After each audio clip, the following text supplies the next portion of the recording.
and discussion of three specific books. Bhagavad Gita as it is, Śrīmad-Bhāgavatam, and Chaitanya Charitamrita, and we're using the unedited, unadulterated books of Śrīla Prabhupada to follow his instructions. Do not change anything. Because change, this is a disease of the modern world. Everyone is changing everything. And the information that Śrīla Prabhupada is giving us should be made intact in order to maintain its transcendental potency. Because through sound vibration, we can become liberated out of the conditional state of life, which is temporary. Life is very temporary and unpredictable. I had an interesting conversation with a gentleman yesterday at my auto mechanic's garage. And he showed me a picture of a operation he had on his head. It's a big scar. And he told me, he said, he was 80 years old from Ghana. And he said he was at home last year and in good health. And all of a sudden, he fell down on the ground. And out of nowhere, he went unconscious, just like that. I was telling some of our members of the ashram here, death can come at any moment. There is no warning necessarily. It can just show up because the body by nature is fragile. So in this particular case with this gentleman, he said he went to the hospital unconscious. And he woke up periodically over 3 or 4 days. He had no idea who he was, where he was, what he was doing. And he went in for a series of operations. And somehow or other, by the grace of God and the modern medical system, helped him to survive. But it was quite profound because this is the reality of every person. You know, we may think that we're healthy, we can think that we're stable, but at any moment we can be kicked out of this situation. And that's why all of us in the Prabhupada Disciples Association and in this Hare Krishna Society program are serious about hearing of the transcendental glories of the Lord through these bona fide scriptures. Because hearing is the medicine for the conditioned soul stuck in this repeated birth and death situation. Birth, death, disease, and old age. I have a new person here, Yaśodā, at the house, a young man. He's completely uneducated. It's an interesting experience. How spaced out these people are, completely. I try to teach him every day some little bit of information. For example, I asked him, do you know what the situation of every person is? He goes, no. Well, I gave him the answer. Birth, death, disease, and old age. Oh.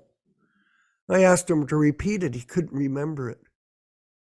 So every day, I give him a little bit of instruction like that, hoping that it'll stir him to get some kind of interest, stir some kind of interest in him for self-realization, because the living entities are lost in this material world. And Prabhupada, he came from India in 1965 with the mission to educate people on the science of spiritual life, on Krishna consciousness, which was a secret. The Western world, there had been some attempt. Bhaktivedanta had sent the teachings of Lord Chaitanya to Montreal, to McGill University in 1896 to give some insight, but the proliferation of the information did not take place. It was a secret. So Prabhupada had this wonderful secret. Who could imagine, with all the so-called advancement of knowledge in the schools and colleges and universities in this society, with all technology, still the most important information was still not received to this great civilization. The secret, they have that, they have this motivational books now called The Secret. But is the answer to the secret there? No. The real answer came from the Vedic teachings of our disciplic succession, the Vaishnava Gaudiya Sampradaya. There's a secret there. Even in India, by the way, back then, people weren't really interested either. That's why Prabhupada got on the boat. Even though you had 1 billion people there, so much confusion, so many different bogus gurus. This bogus guru business, this is not a new thing. This has been going on for centuries, fake teachers. So let's not be surprised that in the ISKCON movement, so many people have emerged as bogus gurus, especially these elected gurus by the GBC. It's pathetic. It's a sad comment on a wonderful movement that Prabhupada started. And not without any great difficulty. So we'll go to the reading of the diary. We're coming to a very interesting section, by the way, because we're at Monday, the 23rd of August.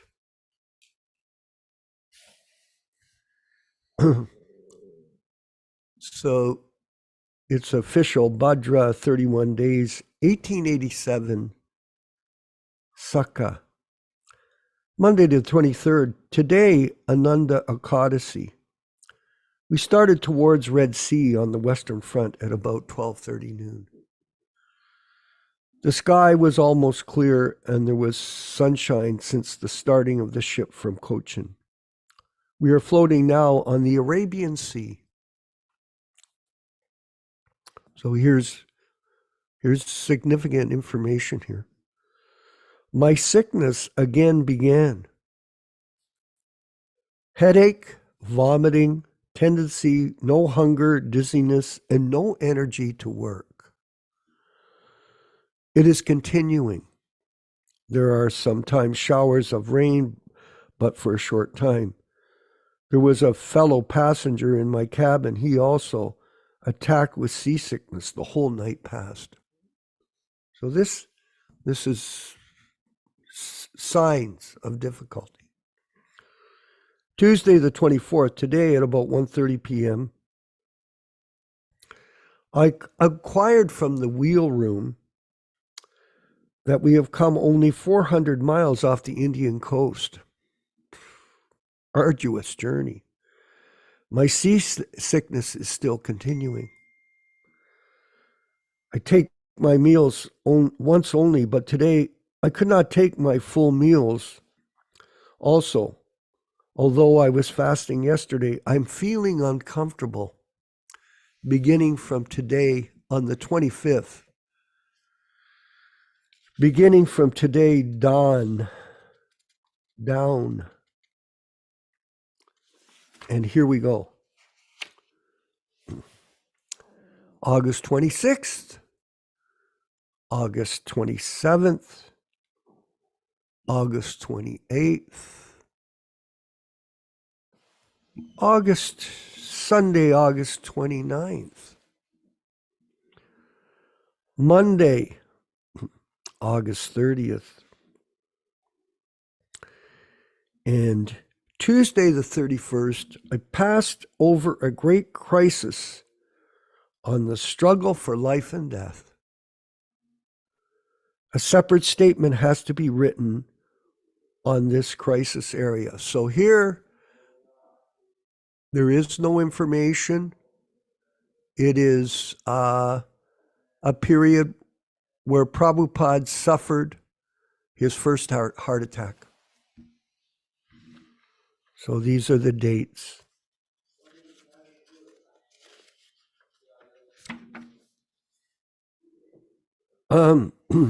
So Wednesday, the 1st, Port Suez. Thursday, 2nd, Suez Canal and Port Said. Friday, the 3rd. We started from Port Said today, and at about 1 p.m., the Port Said city is nice. It has long, neat, and clean roads with lofty buildings. The city is not at all congested. While passing the rear point of Suez towards Mediterranean Sea, the city is clearly seen. But it is a small city with some industrial factories. Although in the desert, in the city, all varieties of vegetables available. There's also a marine drive like Bombay, Chowpatty Beach. I could see a good park in the city. On Saturday, the 4th, there was a rehearsal for her emergency. That's a rehearsal on the boat. We are all prepared with belt on the body, and the lifeboat was tested whether they were in order. There were 2 boats with capacity to load 120 persons, but we were all about 55 on the board. On Sunday, the 5th of September, in the evening, the sky was cloudy and they expected foggy weather, and all of them became a little gloomy. But at midnight, we passed Malta, Sicily, by God's grace, and it was all right throughout the night. On Monday, the 6th, today, I've taken khichdi and kadi. It was tasteful, and I took them with relish. And this gave me a push forward to get renewed strength little by little. So the journey continues. Remember, Prabhupada is going to land in New York City in 1965 on September 19th, just to get a perspective here. So a tedious, arduous journey on the Jaladuta is underway, and we're traveling with Prabhupada through the mercy of his diaries and getting a deep insight into the understanding of the great austerities that Śrīla Prabhupāda undertook to bring the message, the secret of life to the conditioned souls here in the Western world. All glories to Śrīla Prabhupāda and his journey to the West. All glories to the Śrīla Prabhupada Disciples Association and its membership. Let's go ahead with the chanting of the bhajan, Jaya Radha Madhava.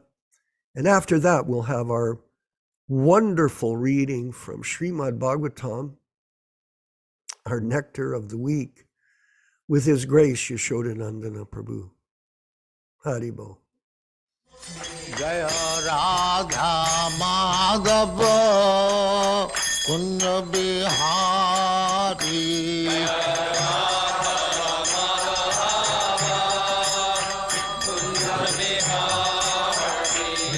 Jaya Radha Madhava Kunja Bihari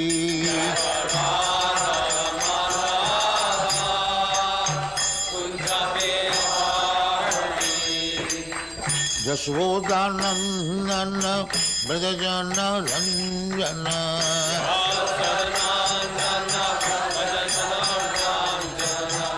Yasoda-nandana Brajajana Ranjana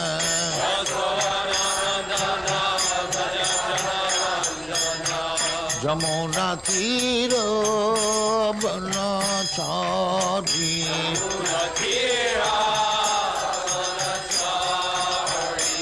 Jamuna Tira Banachari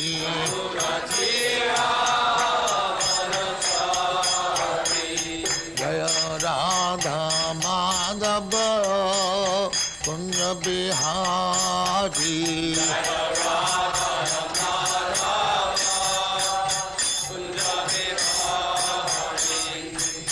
Gopi Jana Vallabha Girivaradhari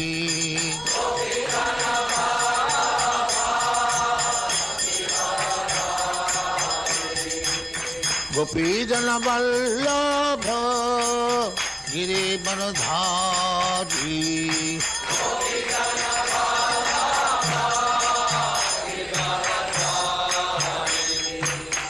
Yasoda-nandana Brajajana Ranjana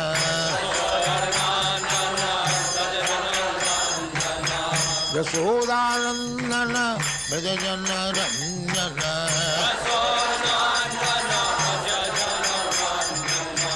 Yamuna Tira Banachari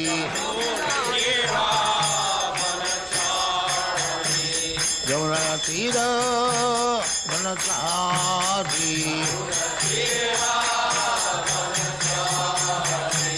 Jaya Radha Madhava Kunja Bihari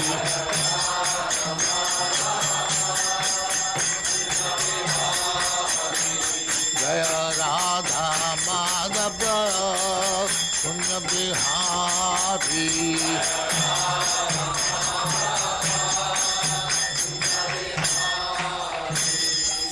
Jaya Muspat Paramahansa Parivrajagacharya Sattvaresvara Śrīmad-Bhāgavatam Saraswati Goswami Prabhupada ki Jai Ananta Koti Vaishnava ki Jai Nāmācārya Śrīla Haridas Thakur ki Jai Prem se kaho Sri Krishna Chaitanya Prabhu Nityananda Shri Advaita Gadadhar Śrīvāsari Gaur Bhaktamani ki Jai Shri Radha Krishna Bhog Gopinath Sam Khanda Radha Khanda Giridhar ki Jai Vrindavan Dham ki Jai Navadvip Dham ki Jai Ganga Mai ki Jai Jamuna Mai ki Jai Guru Dwarka Dham ki Jai Swami Bhaktivedanta ki Jai All glories to the Assembly All glories to the Assembly Thank you very much. All glories to you, Śrīla Prabhupāda. Glories to you, Prabhupada. Om Namo Bhagavate Vasudevaya. Om Namo Bhagavate Vasudevaya. Om Namo Bhagavate Vasudevaya. O my Lord Sri Krishna, the son of Vasudeva, the all-pervading personality of Godhead, I offer my respectful obeisances unto you from Śrīmad-Bhāgavatam 1:1:1. Narayanam namaskritya Naram cheva narottamam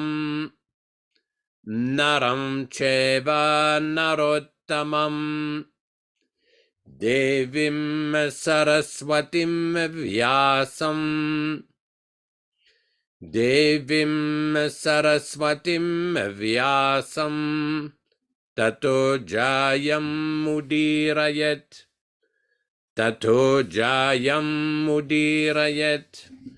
One should utter the means of conquest, Śrīmad-Bhāgavatam, After offering respectful obeisances, 1, to the personality of Godhead Narayana, 2, to the Naranarayana Rishi, who is the supermost human being, 3, to the Mother Saraswati, the goddess of learning, then 4, to Śrīla Vyasadeva, the author.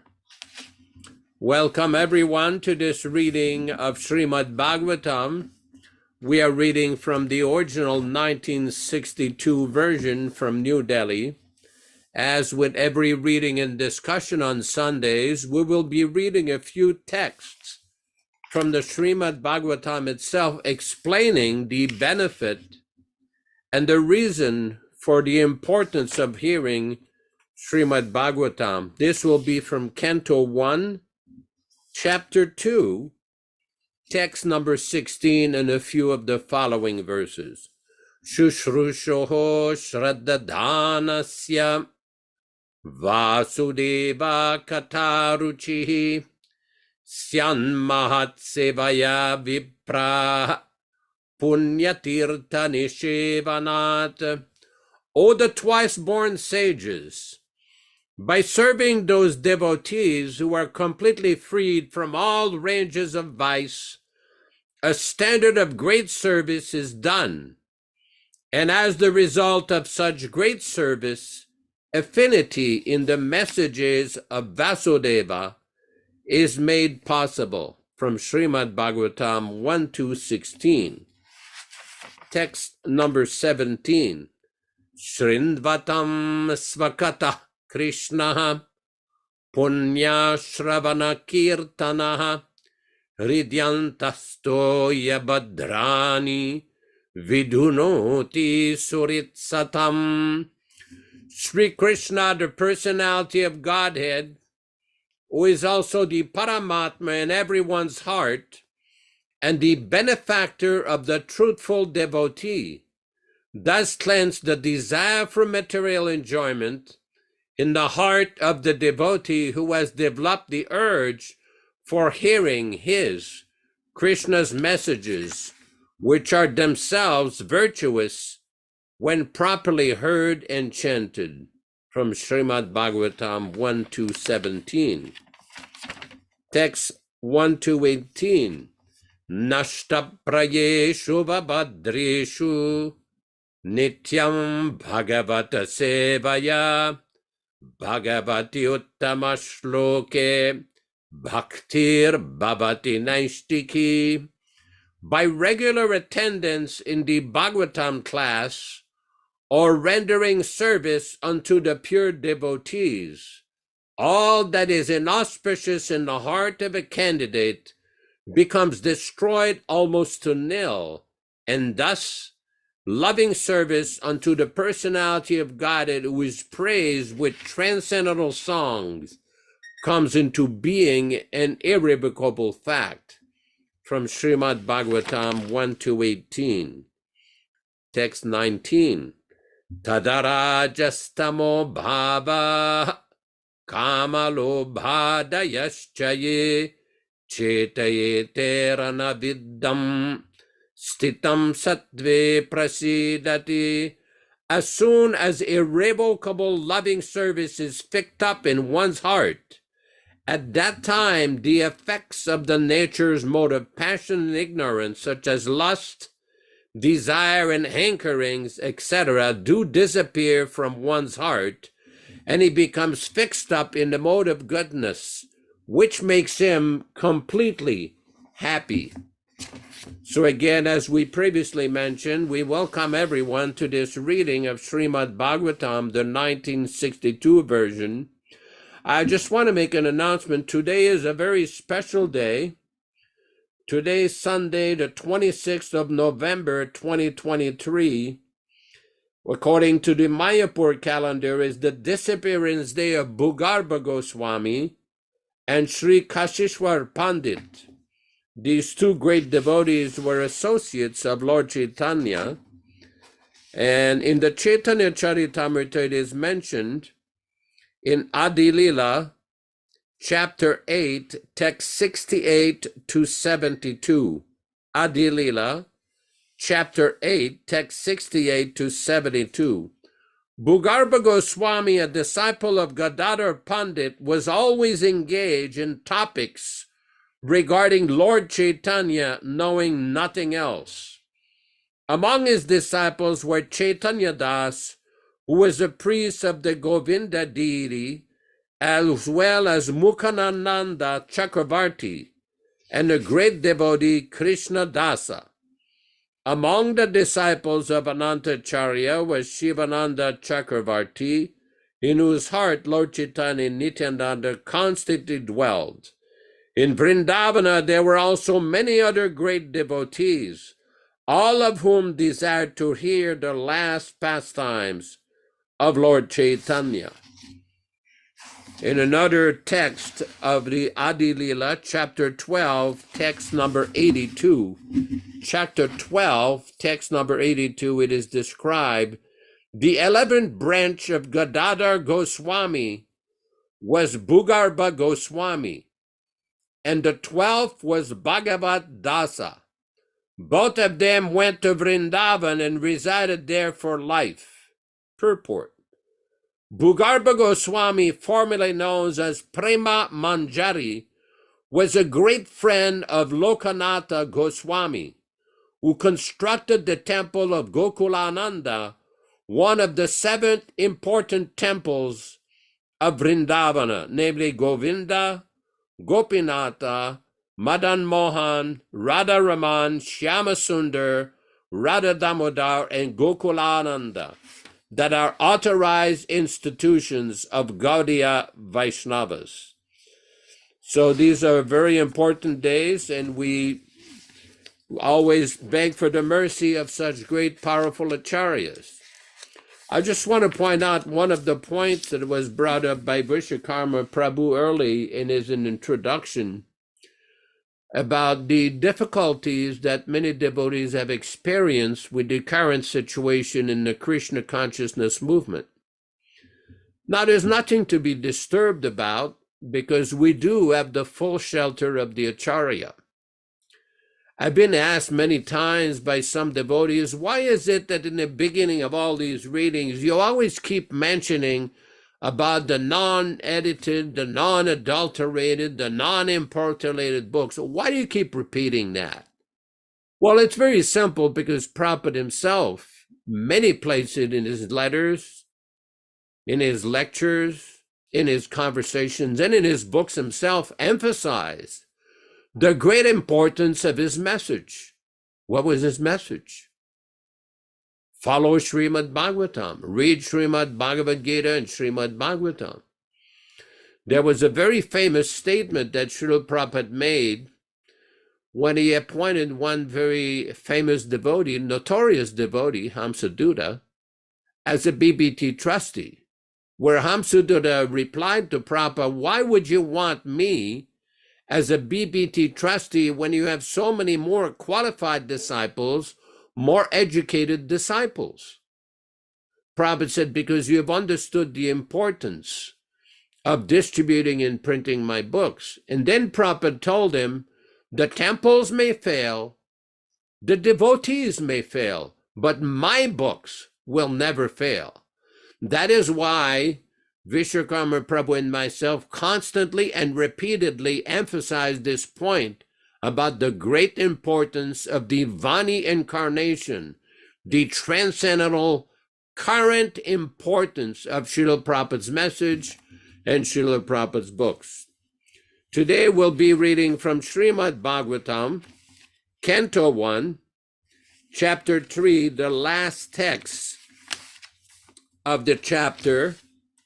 Very important verse, along with the verse we read last week regarding the very great importance of the Bhagavat Purana. Text number 44. Tatra kirtayato viprarshi bhurute jasaha aham cha adyagamam tatra nivishta tadanugrahat soham va shravayishyami yata dhitam yata matihi.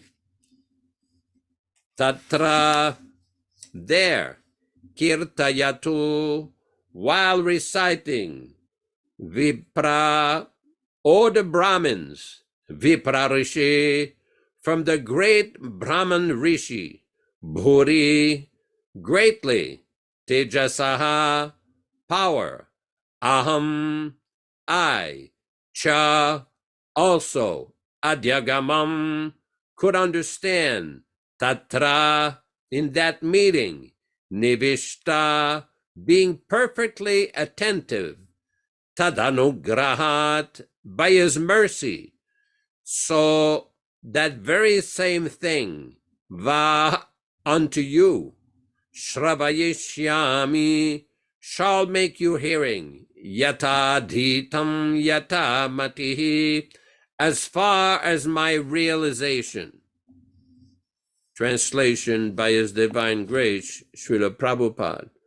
O learned Brahmins, while Shukadev Goswami was reciting Bhagavatam there in the presence of Emperor Parikshit, I was also hearing him with rapt attention, and as such, by his mercy, I also learnt it from the great powerful sage. I shall just try to make it you hearing the very same thing as I learnt it from him and as I've realized it. Purport. One can certainly see directly the presence of Lord Sri Krishna in the pages of Bhagavatam if one has heard it from a self-realized soul like Shukadev Goswami. One cannot, however, learn Bhagavatam from bogus hired reciter whose aim of life is to earn some money out of such recitation and employ the earning in the matter of sex indulgence. Nobody can learn Śrīmad-Bhāgavatam who is associated with person engaged in the business of sex life. That is the secret of learning Bhagavatam.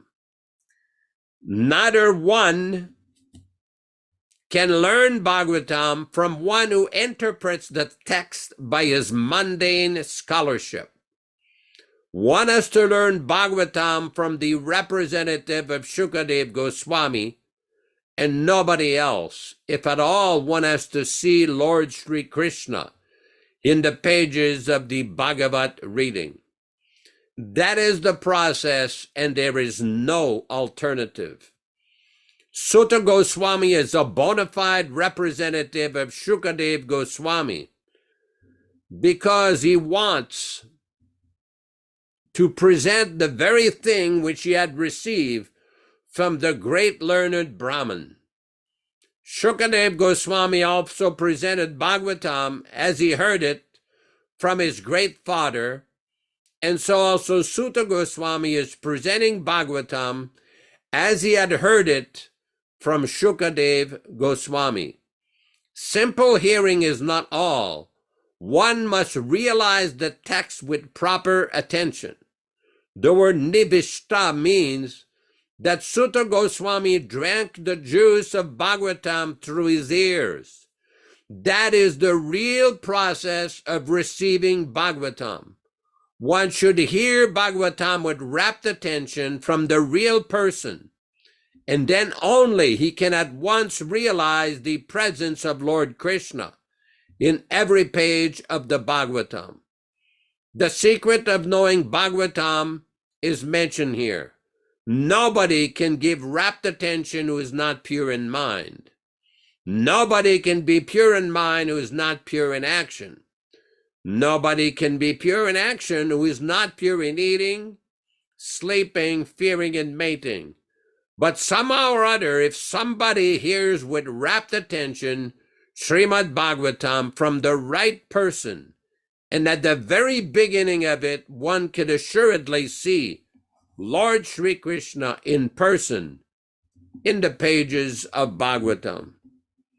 Om Ajnana Timirandasya Jnananjana Shalakaya Chakshuran Militam Yena Tasmai Shri Gurave Namaha Nama Om Vishnu Padaya Krishna Prestaya Bhutale Srimate Bhaktivedanta Swaminiti Namine Namaste Saraswati Deve Gauravani Pracharine Nirvishesha Shunyavadi Paschatya Deshatarine Bhakti Siddhanta Shishyaya Bhaktivedanta Namine Prasannaya Prashantaya Tasmai Shri Gurave Namaha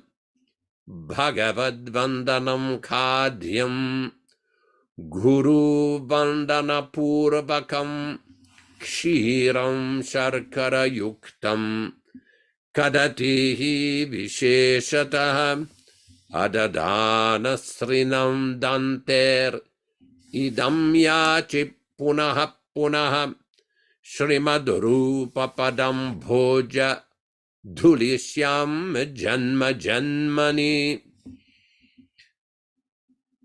Amsho Bhagavatosmyaham Sadadaso Asmi Sarvata Tat Kripa Pikshako Nityam Tat Prishta Shat Karomi Svam Sri Krishna Chaitanya Prabhu Nityananda Shri Advaita Gadadhara Srivasadi Gaura Bhakta Vrinda Hare Krishna Krishna Krishna Hare Hare Hare Rama Rama Rama Hare Hare. In India, in the state of Uttar Pradesh, there's a very important place of pilgrimage called Naimisharanya. Śrīla Prabhupāda explains in the Śrīmad-Bhāgavatam that this is the place where 60,000 great sages had assembled in the beginning of Kali Yuga to perform a great fire sacrifice for the benefit of all living entities in this age. We all have heard how Kali Yuga is the age of quarrel and hypocrisy, the age of unnecessary arguing and fighting. This is the main characteristic of this age. So these great sages, they came there in this very sacred place, and they chose Sutta Goswami, a very great, powerful rishi, great sage, powerful brahmana, to hear the message of Śrīmad-Bhāgavatam. Why did they choose him? Well, it's very nicely, Prabhupada explains in the text here in the purport. Neither one can learn Bhagavatam from one who interprets the text by his mundane scholarship. One has to learn Bhagavatam from the representative of Shukadeva Goswami and nobody else. If at all, one has to see Lord Sri Krishna in the pages of the Bhagavatam reading. That is the process, and there is no alternative. Sutta Goswami is a bona fide representative of Shukadeva Goswami because he wants to present the very thing which he had received from the great learned Brahmin. Shukadeva Goswami also presented Bhagavatam as he heard it from his great father. And so also Sutta Goswami is presenting Bhagavatam as he heard it from Shukadeva Goswami. So this is a very important point. During the manifested presence of Chaitanya Mahaprabhu in Jagannath Puri, his secretary Swarup Damodar used to check everyone who wanted to speak with Lord Chaitanya or present to him any kind of written material. So one person had come from Bengal and he wanted to present to Lord Chaitanya some of his writing. And Swarup Damodar looked at the writing and told him, Bhagavata Gya Bhagavata Stane. You should learn the message of Śrīmad-Bhāgavatam from the person Bhagavata. Now this is interpreted several times that, or you have to get a living person. Not necessarily.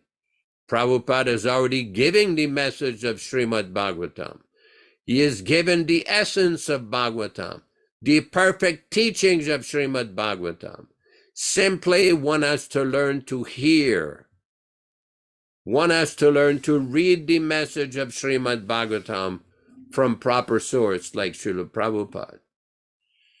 Now this is a very important point. Why did Prabhupada conduct Śrīmad-Bhāgavatam classes everywhere around the world every single morning?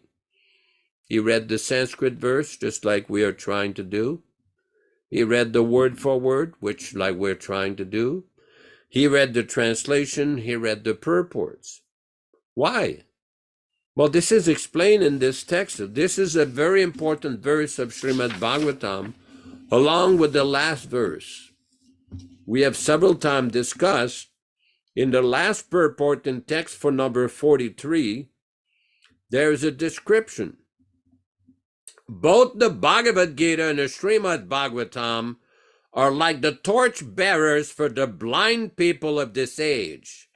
In other words, if men in this age of Kali want to see the real light of life, they must take to these two books only, and their aim of life will be fulfilled. Bhagavad Gita is the preliminary study of the Bhagavatam, and Śrīmad-Bhāgavatam is the summum bonum of life, Lord Sri Krishna personified. We must therefore accept Śrīmad-Bhāgavatam as the direct representation of Lord Sri Krishna. One who can see Śrīmad-Bhāgavatam can see also Lord Sri Krishna in person. They are identical. So we see here how we understand through disciplic succession. Lord Brahma explained Śrīmad-Bhāgavatam to Narada Muni. Narada Muni explained Śrīmad-Bhāgavatam to Vyasadeva. Vyasadeva explained the message of Śrīmad-Bhāgavatam to his son Shukadeva Goswami, and Sutta Goswami, the chief among the sages, heard the message of Śrīmad-Bhāgavatam from Shukadeva Goswami, and is delivering this message to all the 16,000 sages.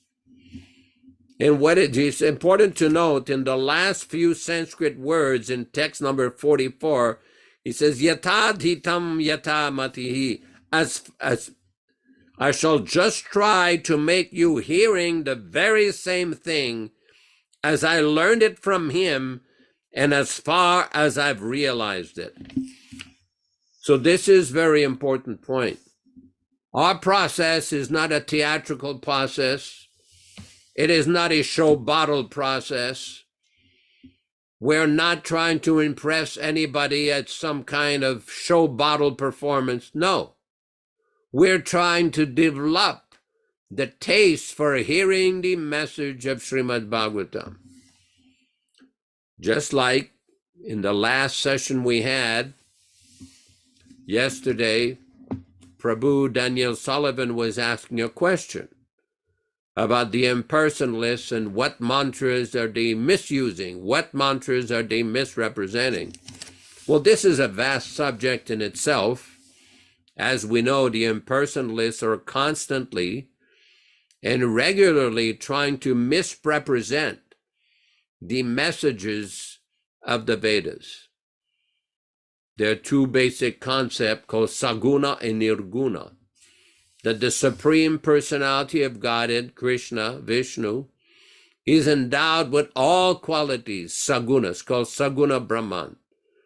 So various texts of the Vedas and Upanishads contain numerous references to Lord Krishna and Lord Vishnu as endowed with all personal qualities. These are persons, called Saguna Brahman.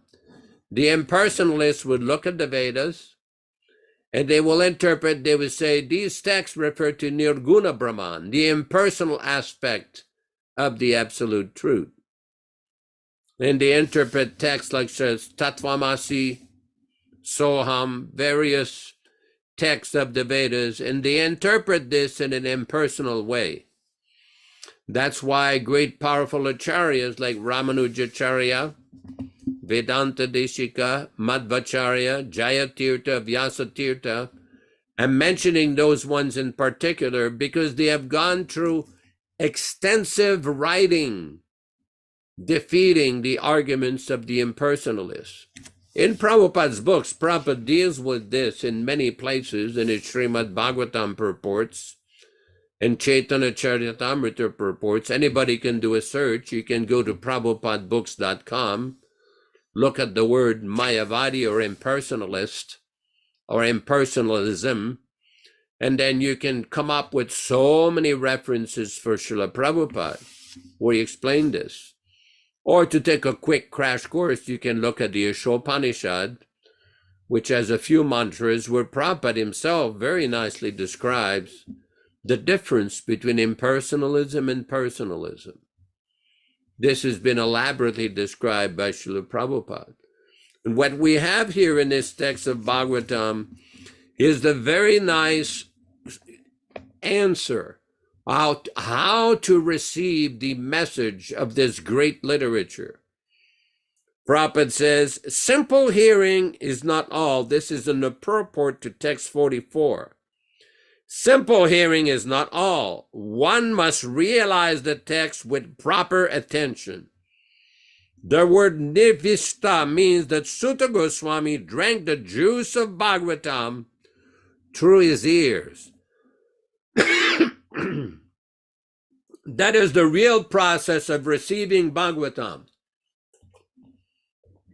One should hear Bhagavatam with rapt attention from the real person, and then only he can at once realize the presence of Lord Krishna in every page of the Bhagavatam.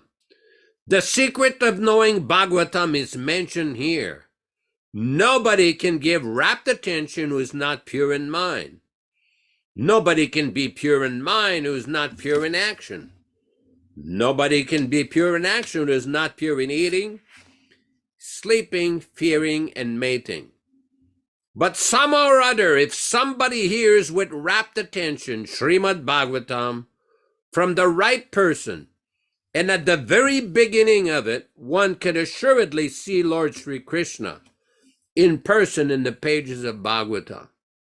Now, this is a very powerful description, and it gives us the process of how to receive the message. Because the argument sometimes is given by some persons, well, I've been following the process for a while, I've been chanting, I've been following the principles, but I don't seem to develop much of a taste. Well, this is the solution here. That's why there may be a problem. Prabhupada is giving step by step, systematically explaining how to receive the message of Bhagavatam. But Prabhupada gives a catch. But somehow or other, if somebody hears with rapt attention Śrīmad-Bhāgavatam, how many times have we seen, I've personally seen this with Śrīla Prabhupada. Prabhupada would explain something to various devotees or persons, then he would stop and say, just try to understand. Prabhupada used to say that so many times, just try to understand. And several times when Prabhupada detected that people would not understand, several times he would quote this Bengali proverb, Pagale ki na bole, chagale ki na koye. What a madman will not speak, and what a goat will not eat. Everyone has had the experience. Sometimes you will walk down the street or drive and you see a madman, he's speaking by himself, speaking all gibberish, all nonsense. In Sanskrit it's called pagal. Pagal means madman, foolish. And what a goat. A goat, I just saw in California, they have an agency called Caltrans. They're in charge of the highways. And one of the things they have to do is clean the sides of the highways. In a lot of places, it's not practical to bring a lawnmower, even a commercial lawn. So they have some goats. Now they've started, they're wised up. They have some goats. They let them in there. They'll clean the thing all the way to the ground. That's why Prabhupada said, Chagale kinakoye. Chagal means the goat. What a goat will not eat. So in order to understand the Bhagavatam and the message, One cannot behave like a madman. What is that behavior? We're not receiving the message of Bhagavatam simply for personal profit, adoration, and distinction. That is a major problem why some devotees have difficulty understanding Prabhupada's statements. Just yesterday, a devotee, very well-meaning devotee, was sending me some quotes by a former leader of ISKCON, trying to explain how they were behaving and all of this and all of that. But what we did not see is the attitude of recognizing their misinterpretation of Prabhupada's teachings. They still, after 46 years since Prabhupada departed, come up with ridiculous alibis and explanations how they were correct when the whole world can see they were wrong. When the whole world can see they made many mistakes. When any intelligent can see that they misinterpreted the statements of Śrīla Prabhupada. Now, as we've said many times before, both Vishwakarma and myself, we're not interested in fault-finding any devotee. That is not what this is all about. What this is all about is focusing upon the teachings of Śrīla Prabhupada and how these teachings can personally benefit and help any person in their lives, whether they're initiated devotees, non-initiated devotees, followers, students, sympathizers, they're shishyas, disciples. In the Chaitanya Charitamrita, there's another Sanskrit term that is used called upashishya, or sympathizer, somebody who's not a full disciple, but he's sympathetic, he likes the process, he likes the chanting. Anybody who is interested in Krishna consciousness should accept Śrīla Prabhupada as their spiritual master. And if somebody has the proper understanding, the proper mentality, the proper behavior, then it becomes easy to understand. But if the consciousness is too absorbed in profit, adoration, and distinction, taking oneself to be a devotee, a big devotee, a senior devotee, a popular devotee, that makes very difficult. It makes things very difficult to understand. Anybody can see we are reading from these diaries. Vishwakarma Prabhu a little while back was explaining Prabhupada's writings, Prabhupada's poetry when he came on the Jaladuta on the boat from India to America. It's quite amazing, after surviving 2 heart attacks at sea, and he's writing, begging Krishna to give him the strength to preach this message. There's one place he tells Krishna, you can do as you like. You can make me successful or failure. You can make me dance, make me dance. This is the attitude of a pure devotee. He totally relies on Krishna. Totally relies on Krishna. There's not like a big esoteric difficulty thing to understand here. It is not complicated. Prabhupada repeats it in every page in his book. These 2 purports, text number 43 and 44, are very, very important. Prabhupada is explaining how Krishna is directly present in the pages of Śrīmad-Bhāgavatam, and how to get the taste and the proper understanding the message of Bhagavatam. Just like Sutta Goswami is explaining, yatadita yatamatihi. I shall just try to make you hearing the very same thing as I learned it from him and as I've realized it. It is not very difficult to understand. It is not very complicated to understand. It only becomes complicated when there are a personal motivation, personal agenda, political nonsense. And this is the message Prabhupada is trying to give here. Prabhupada is giving Krishna. We have a very famous song in the Vaishnava-Acārya songbook. It says, Krishna dite par, Krishna se tomar shakati ache. You have Krishna. You have the power to deliver Krishna. Please give Krishna. Prabhupada very liberally, very mercifully, even in advanced age, throughout so many difficult situations, he gave the message. He showed perfect examples of saintly life, of pure life, gave the message of Śrīmad-Bhāgavatam. It is up to us to hear this message and to distribute this message, to make some effort to distribute this transcendental message of Śrīmad-Bhāgavatam. Thank you. Hare Krishna, Hare Krishna. Glories to Śrīla Prabhupada. Thank you. And very informative points given today by Yaśodā-nandana Prabhu for all of us to hear carefully and understand. Because this process of Krishna consciousness, the science, the discipline of bhakti yoga, given by the pure devotee, is a very precise process based on spiritual logic. It is not whimsical. We don't just concoct. And that has been explained once again today in the Bhagavatam, because Prabhus, we're all during the week. Remember, we only spend 4.5 hours a week with these classes. So there's 168 hours a week that are available to us as humans. And during that period, we have to chant our rounds, which takes about 14 hours. And then we have time to study. So if you're studying, you may spend an hour or two a day reading the scriptures. So that's another 7 or 14 hours of study at least. And you might be listening to lectures. Those lectures would be Prabhupada's lectures. There's so many thousands of them.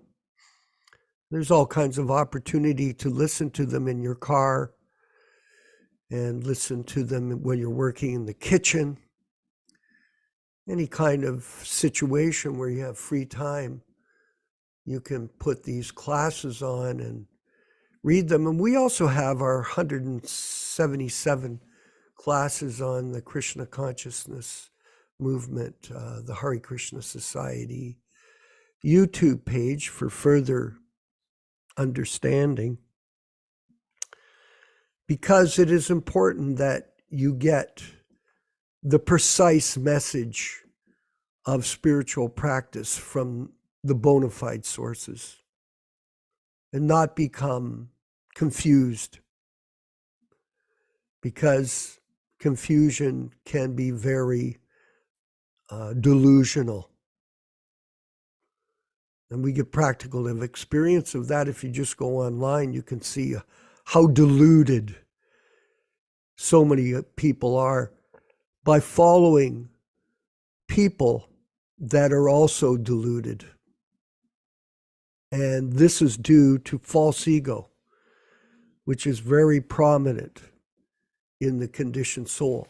Subtle energy, very subtle energy, the false ego. Everyone is trying to concoct, with the use of false ego, the truth. We can see others presenting their relative truths to attract personal attention.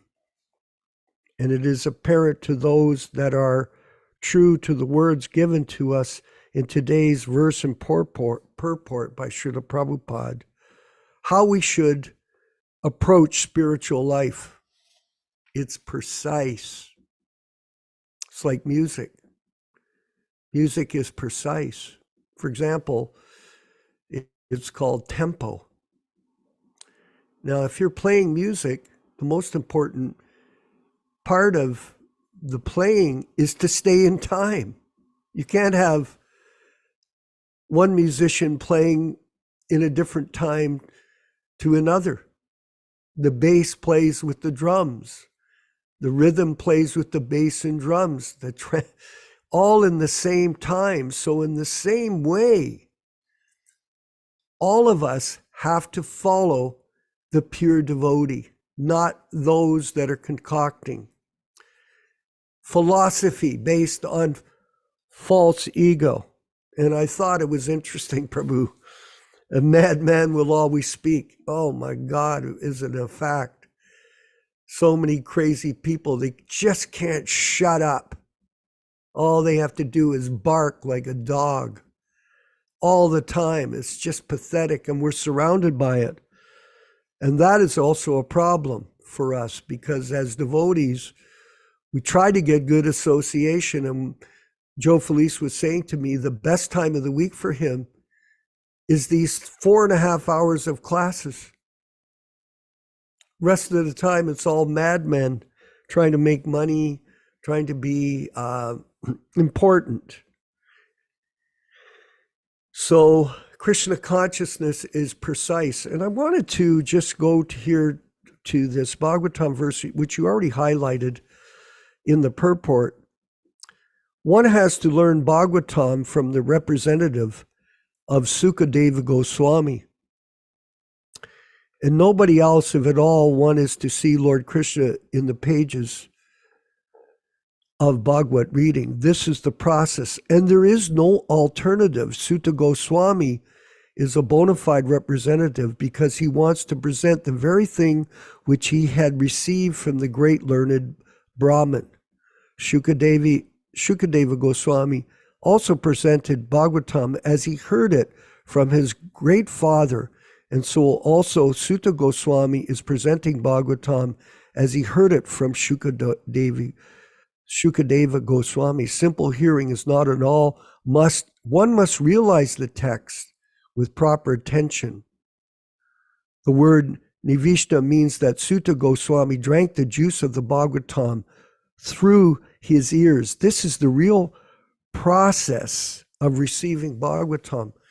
And I wanted Venkat Bhatta, if you could give us an example of, not to focus on anyone individually, but the point is people are within our group of Prabhupada disciples, who are our friends as well, interpreting philosophy based on Prabhupada's teachings to them to suit their own particular perspective of mental speculation and mental concoction in terms of presenting our philosophy to others. Venkat Bhatta, if you could just bring that up on the screen, maybe mention a few points just briefly before we pass it back to Yaśodā-nandana. Okay, Prabhu. Yeah, so it's happening in ISKCON, where they are trying to interpret Śrīla Prabhupāda's text, make them more palatable for their understanding, coming from like a modern worldview. You know, they're trying to, it's called hermeneutics, like they're trying to develop this theory of hermeneutics, how to interpret Śrīla Prabhupāda's texts, and to make it, you know, more palatable for modern audiences, because they say that many statements that Śrīla Prabhupāda said are very problematic, they're old-fashioned, they're you know, wrong. So this so in fact ISKCON itself is doing this very, very sad. And there's a journal called ISKCON Communications Journal, where they write all these so-called scholarly articles. And last November, there was an edition of that issue of that journal, where this is one of the articles, When the Master Speaks, Ways of Understanding Śrīla Prabhupāda's Challenging Teachings and Form of Discourse. So they're trying to, you know, make sense of Śrīla Prabhupāda's words based on their conditioned understanding. And so, I mean, yeah, I read this article. There is a lot of problematic statements. And, you know, it all comes down to thinking of the Acharya, thinking of Śrīla Prabhupada as a regular person, just one of us, you know, conditioned soul. So that's the big, you know, disease. So, you know, I've just highlighted so many things here, but Yeah, just read a few statements, just briefly. Yeah, why did Just for Prabhupada make assertions that can too easily appear to outsiders and even to self-honest followers to be irrational, prejudicial, racist, misogynistic, careless, or unsupported, excessively or harshly judgmental, etc.? Then apparently there's philosophical contradictions within the words of the master or between the master's words and what the sacred texts say.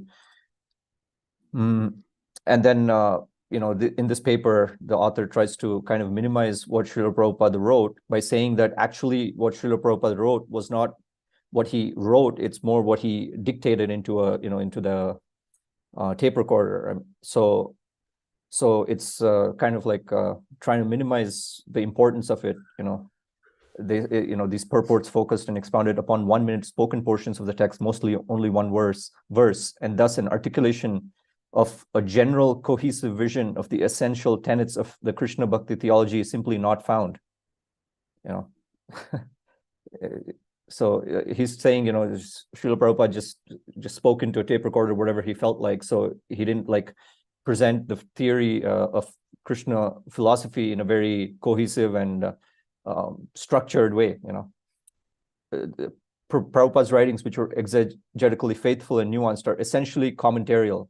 Essentially, they're just commentaries. So it's just, Prabhupada just talking whatever he feels like. I mean, it's very offensive. This whole article is really offensive. It just shows the trap that we can fall into of thinking of Śrīla Prabhupada as an ordinary person, as his writings as ordinary writings. Oh, there's mistakes. No, basically we are not capable to understand that there's actually no mistakes. So if there's mistakes, that means we're nonsense. I think Śrīla Prabhupada says that. So Prabhupada was not offering his followers a systematic presentation of Krishna Bhakti theology. This article is written by a so-called scholar. I mean, a big scholar in this field, and it's just sad that he's writing such things. I mean, there's so many problematic statements. For example, topics such as evaluating the differences in intelligence and sexuality between men and women, declaring racial hierarchies in which he claimed the Indian race as superior. Well, that actually is not true. He never said that. Making assertions that undermine science and scientific thinking, such as mocking the moon landing and evolution, seriously questioning the modern astronomical view of planetary systems and origins of the universe, or speaking on worldly issues in a way contrary to educated stances. I mean, he's saying Śrīla Prabhupada speaks in an uneducated way. What does he know? I mean, he's just drinking the nonsense of modern, all the modern conditioning, thinking that they know what the universe is like, that we went to the moon. All these things are not a fact, by the way. So, I mean, the more we actually look into these things, each of these things, we realize Śrīla Prabhupada is actually correct. So, you have to look beyond the surface, not just what they teach in universities. Yeah. So I mean, yeah, it's just a very problematic article. So this kind of thinking is very prevalent in current day ISKCON, and people are writing, papers after papers, books, how to interpret Śrīla Prabhupada, how to modernize Śrīla Prabhupada's teachings, which teachings we can take and which we can discard, which are essential and which are not essential. That's what this article is all about. How do we determine which is essential and which is not essential? So, yeah, just an example. Excellent. Yes, there is another example, Yaśodā, before we bring you back on the screen, that one devotee was from New Vrindavan. And he's since left the States for various reasons. And he wrote a interesting Vyas Puja offering back in 2002. You can look it up, by a fellow we knew, Devam Rita. And in it, so look it up, everyone. Don't take my word for it or our word for it. Read it for yourself. In the offering, he coined the term post Prabhupada books, post Prabhupada books based on his, oh, here it is here. Just read these out for us. Highlight a few, Venkat Bhatta. Yeah, sure. Please. So what should we do and feel about purports that seem to clash with current scientific, gender, sociological, and political notions and niceties? Can your books withstand time? That is, are the purports in language dated? If not now, then in the future? Is emphasis on distributing your books by whatever method outmoded? Isn't ISKCON, without emphasis on mass distribution, a breath of fresh air for us? Yeah. So should our senior devotees take the lead in demonstrating lifelong dependence on your books for their spiritual sustenance and delight? Is there a danger that by doing so they could inhibit their spiritual maturity? So he's saying that if we keep just relying on Śrīla Prabhupāda's books, we'll just always remain like spiritual children. We won't mature spiritually. So, Prabhus, it's not something that we're saying. It's something that they're saying.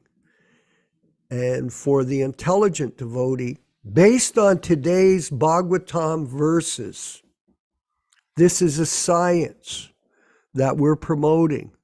You simply hear and repeat what the spiritual master says with no mental concoction. And this is the disease of so many people that have emerged as so-called gurus. Remember this, Prabhus. Absolute authority, which is that you're presenting yourself as God in a manifested form. Absolute corruption. Absolute authority, absolute corruption.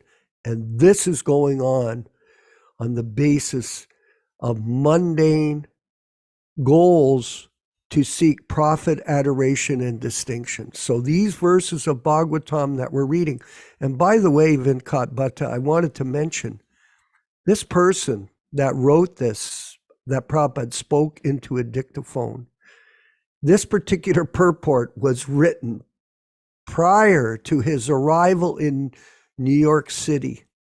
And the nectar of Śrīla Prabhupada's teachings go back to the early 30s.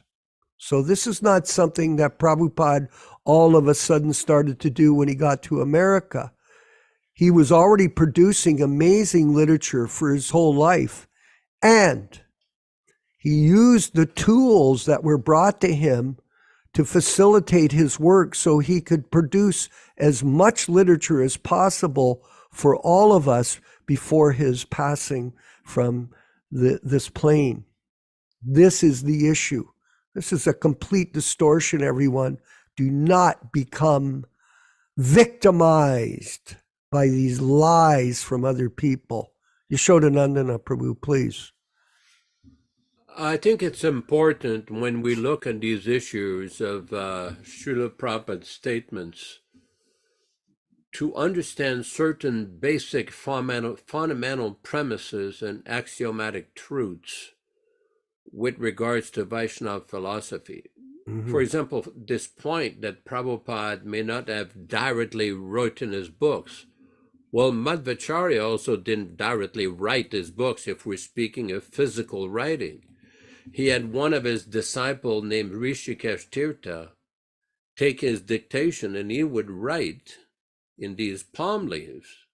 Previously, before the process of printing, in India, they used to have these palm leaves. They're very long palm leaves, and with indelible black ink, they would write, and it would keep for hundreds of years.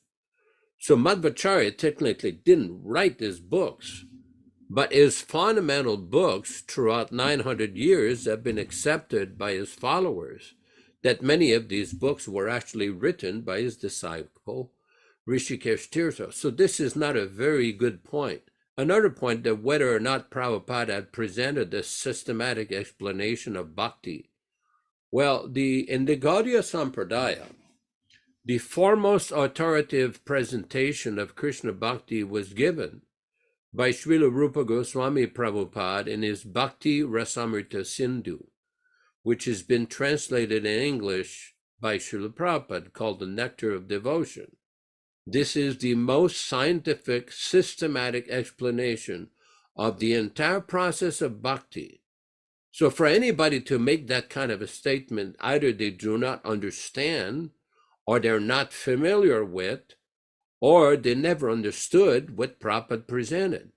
Prabhupada may have presented things in a flowing way with his lectures and his conversations, his morning walks. So we have to look at the circumstances that Prabhupada was facing. Just like we were discussing earlier, Prabhupada came on the boat, 2 heart attacks. In 1967, he had another heart attack. He went into the hospital in New York. He traveled all around the world, wrote his books at night. What difference does it make whether he dictated the book, the teachings, into a tape recorder or a dictation machine, or physically wrote it with pen and paper? That is irrelevant. The message is there. I just want to present here, to explain, there's a text in the Śrīmad-Bhāgavatam. This is Canto 1, Chapter 11, text number 38. Canto 1, Chapter 11, text number 38. Now, this is taken from the PrabhupadaBooks.com. It may not be the same exact text as in the 1962-65 version, but this is a very important text. It says, Etam ishaman ishasya prakritastopi tad gunehi nayujyate sadatmaster yata buddhistadashraya. Translation: this is the divinity of the personality of Godhead. He is not affected by the qualities of material nature, even though he is in contact with them. Similarly, the devotees who have taken shelter of the Lord do not become influenced by the material qualities. And Prabhupada goes to a very long purport here, explaining the position, the exalted position of great, powerful devotees. And Prabhupada said, even his learned devotees are not affected by the influence of the material modes. The great 6 Goswamis of Vrindavan all came from greatly rich and aristocratic families. But when they adopted a life of mendicants at Vrindavana, superficially they appeared to be in wretched conditions of life, but factually they were the richest of all in spiritual values. Such Mahabhagavatas, or first-grade devotees, although moving amongst men, are not contaminated by honor or insult, hunger or satisfaction, sleep or wakefulness, which are all resultant actions of the 3 modes of material nature. So, in other words, in order to understand a personality like Śrīla Prabhupada, we have to understand it, how great Mahabhagavatas and pure devotees are described in the Shastras. Then it might be possible to understand these so-called controversial statements about races or the cosmology of the universe. We all know allegiance to mental speculators and conditioned souls, whether they are scholar, PhDs, MBAs, whatever. That is very nice. We respect your academic accomplishment. But in the field of transcendental realization, you have to come to this platform. Then you can understand. There's another Bhagavad Gita, Back to Godhead 17:17. Prabhupada says, specially of the personality of Godhead, is that he is never under the condition of the material nature. And in the same way, a living entity who is spiritually enlightened by the grace of the Lord is also never attracted by the modes of nature, although such living beings is within the jurisdiction of the material energy. And just another quote here. This is a conversation with Śrīla Prabhupada in Mayapur on March 16th, 1976, a morning walk on March 16th, 1976. They're talking about a leader who might be misleaded, who might be mistaken. Prabhupada, no, why? Why you shall accept? They will say, therefore, they're all saying we shall accept. Tamal Krishna, here's Prabhupada, Trivikram. The so-called leaders, maybe they are imperfect, but the real leader is perfect. Prabhupada, yes, this is test of Madhvisa. They will say, he's also makes mistakes. Tamal Krishna, where is that mistake? Prabhupada, no, there is no mistake. Tamal Krishna, we have not seen any mistakes. Guru Das, where's the mistake? Prabhupada, there is no mistake. Guru Das, Jai. Tamal Krishna, Śrīla Prabhupada. Tamal Krishna, what would you define? Prabhupada, if you think your leader is mistaken, then you are mistaken. Laughter. So this is, Prabhupada goes on, the leader of a mistake therefore immediately gives evidence from Shastra. What is the use of quoting from the Shastra just to prove that I'm not mistaken? Here's the proof. Madhvisa, they would say that there is a way of life which is perfect, but all men are imperfect. There is a way of life. Prabhupada, yes, therefore, because you are imperfect, therefore you have to accept the leadership of a perfect person. What is obvious with these exchanges that many devotees, although they took to the process at one time, they do not accept Prabhupada as perfect. These persons, we do not accept their speculations. Thank you very much. Hare Krishna. Probing into this philosophical discussion with Prabhupada's supporting evidence, because this is how you verify your statements in terms of validity. It's not by concoction. You make a statement like in law. You present an argument and then you support it by law.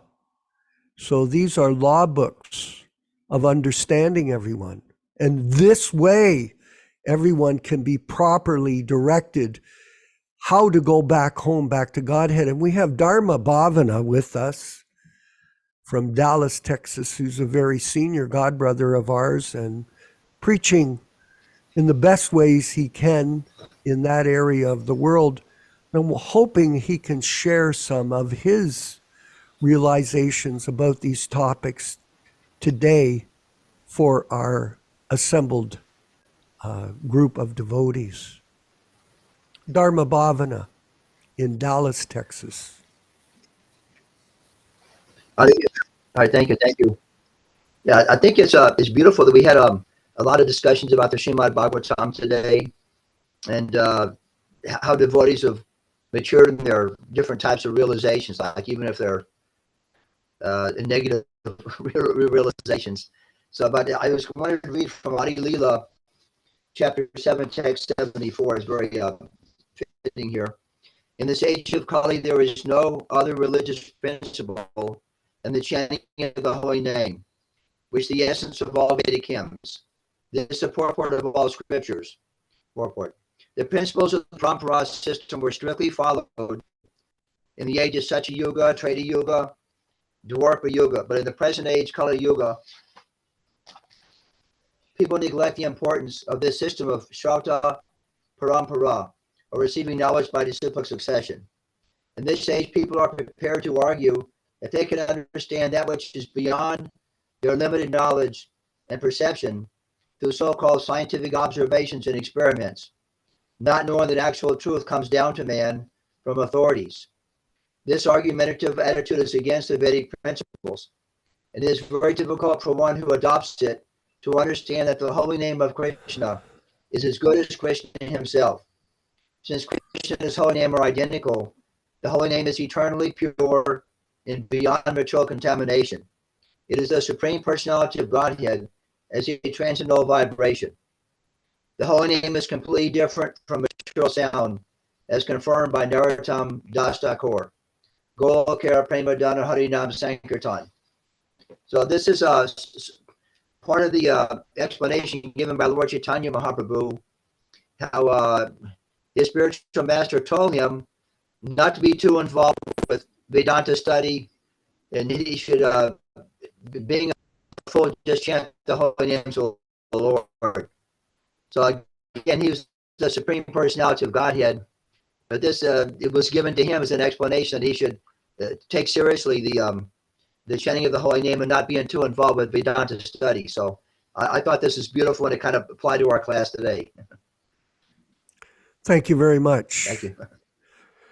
We've got in Hawaii, I know he's up early listening to the class. It's one of his weekly commitments to this sadhana program of the Prabhupada Disciples Association, Hare Krishna Society agenda. Jonas Priya, who's a senior godbrother of ours, could you maybe share some of your realizations about the topics today that have been discussed? Hare Krishna, all glories to Śrīla Prabhupāda. Yeah,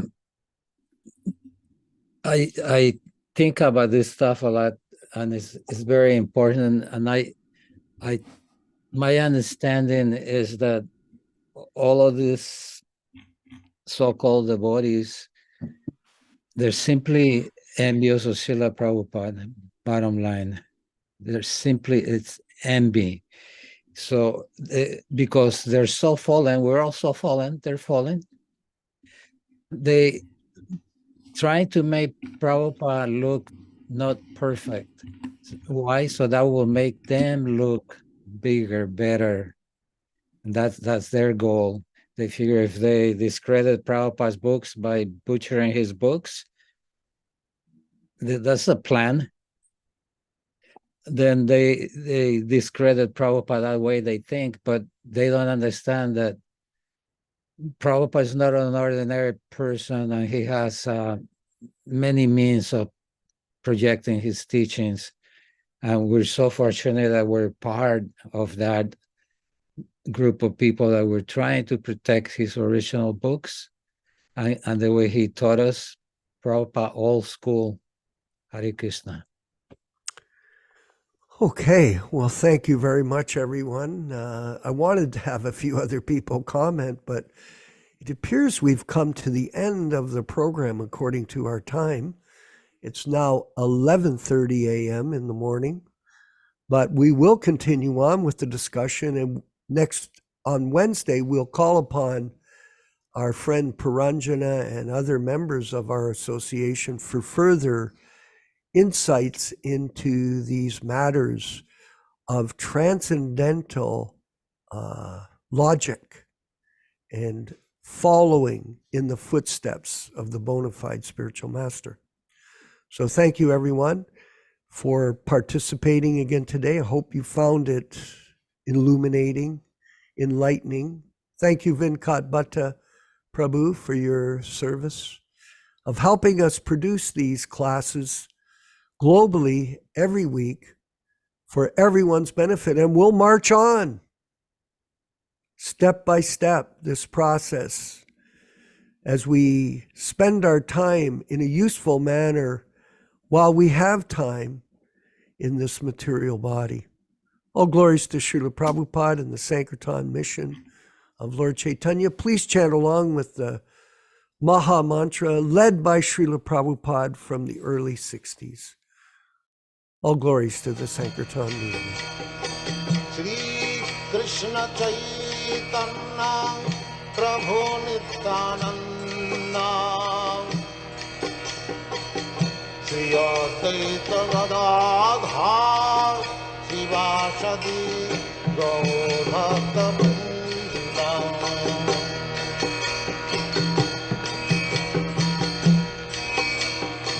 Shri Krishna Chaitanya Prabhu Nityananda Shri Advaita Gadadhar Sivasadi Gaur Bhaktivedanta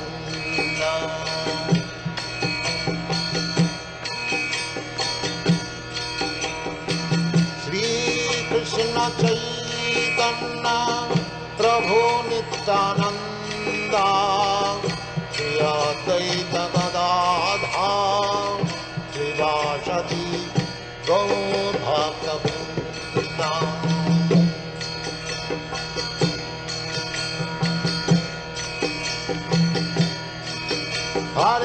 Krishna, Hare Krishna, Krishna Krishna, Hare Hare, Hare Rama, Rama Rama, Hare Hare. Hare Krishna, Krishna Krishna, Hare Hare, Hare Rama, Rama Rama, Hare Hare. Hare Krishna, Krishna Krishna, Hare Hare, Hare Rama, Rama Rama, Hare Hare. Hare Krishna, Krishna Krishna, Hare Hare, Hare Rama, Rama Rama, Hare Hare. Hare Krishna, Krishna Krishna, Hare Hare, Hare Rama, Rama Rama, Hare Hare. Hare Krishna, Krishna Krishna, Hare Hare, Hare Rama, Rama Rama, Hare Hare. Hare Krishna, Krishna Krishna, Hare Hare, Hare Rama, Rama Rama, Hare Hare. Hare Krishna, Krishna Krishna, Hare Hare, Hare Rama, Rama Rama, Hare Hare. Hare Krishna, Krishna Krishna, Hare Hare, Hare Rama, Rama Rama, Hare Hare. Hare Krishna, Krishna Krishna, Hare Hare, Hare Rama, Rama Rama, Hare Hare. Hare Krishna, Krishna Krishna, Hare Hare, Hare Rama, Rama Rama, Hare Hare. Hare Krishna, Krishna Krishna, Hare Hare, Hare Rama, Rama Rama, Hare Hare. Vanchakalpatarubhyascha kripa sindubhya eva cha patitanam pavanebhyo Vaishnavibhyo namo namaha. Our respectful obeisances to all the Vaishnava devotees. Hare Krishna, Hare Krishna.